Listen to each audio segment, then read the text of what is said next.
The Trump administration is signaling progress on peace talks with Iran. CBS News has learned there is now a draft for a potential agreement in the works. It would include an end to all hostilities in the Middle East, opening the Strait of Hormuz, and a commitment to Iran, by Iran, that is, to never develop a nuclear weapon. Of course, nothing here is final just yet. President Trump wrote in part on Truth Social today, quote, "Negotiations with the Islamic Republic of Iran are proceeding nicely. It will only be a great deal for all or no deal at all, back to the battlefront and shooting, but bigger and stronger than ever before, and nobody wants that."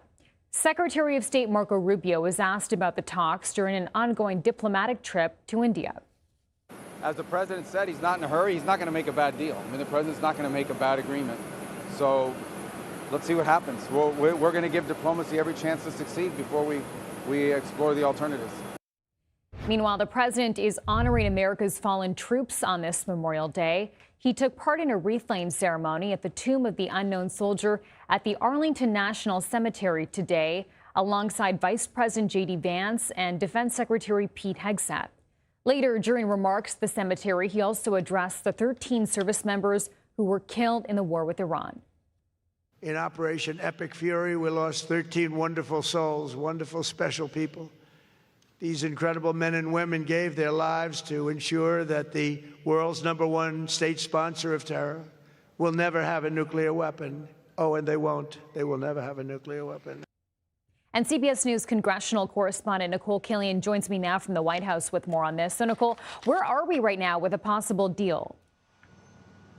Well, again, we're kind of in a holding pattern, and we do know that there are some talks taking place with Iranian officials in Qatar that have been going on for some time now. But as you mentioned, through some of the president's post, he has continued to suggest that progress is being made here over the weekend. He said that an agreement had been largely drafted, and then just today said that things were proceeding. So, again, when a deal is finally reached remains to be seen. However, what we do know about this draft memorandum of understanding, according to sources, is that it would require Iran to reopen the Strait of Hormuz. It would require the U.S. and Iran to end hostilities, extending a 60-day ceasefire, and that would potentially allow both Iran and the U.S. to begin negotiations more earnestly with respect to Iran's nuclear program. Of course, the chief objective in all of this is for Iran to give up its nuclear weapons program, and that starts in part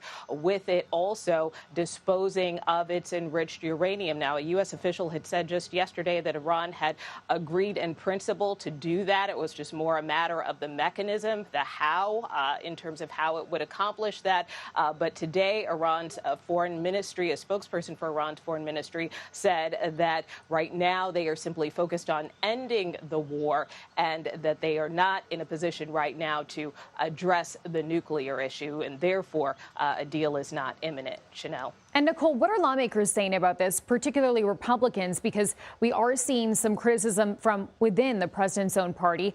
Is this deal that's potentially on the table right now seen as a success?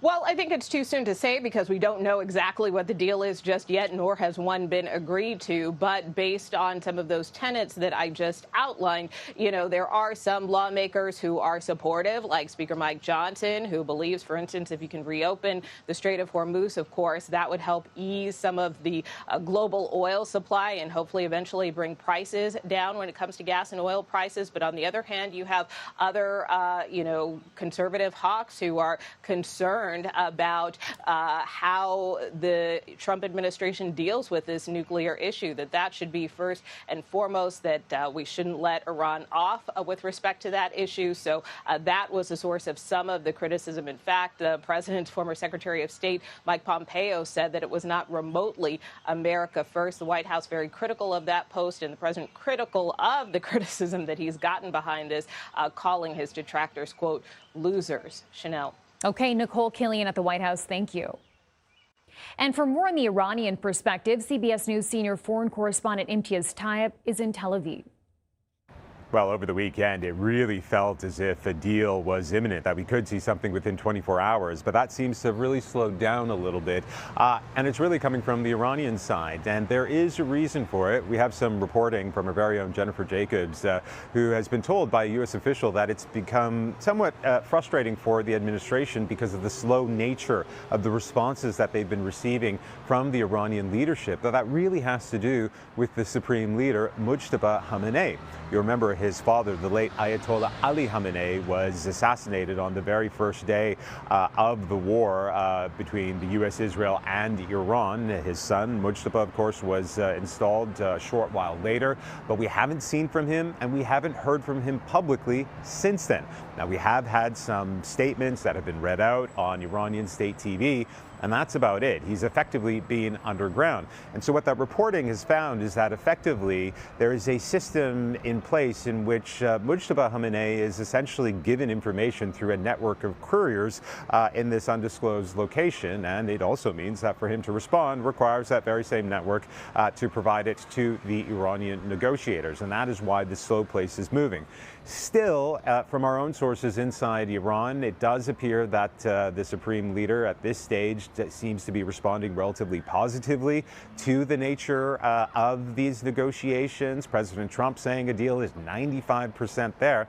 But again, we need to stress this key point. Whatever is signed is a memorandum of understanding. That means that for 60 days, the U.S. and Iran will negotiate some of the more thornier issues, most notably the nuclear program, what to do with Iran's proxies, Iran's ballistic missiles program, on and on and on. There's a number of big issues that need to be negotiated. But if this deal is signed, that they will then move on to this next phase. It is a very complicated process. We have to be clear, it is still underway, this negotiation, and a deal has not yet been signed. Back to you.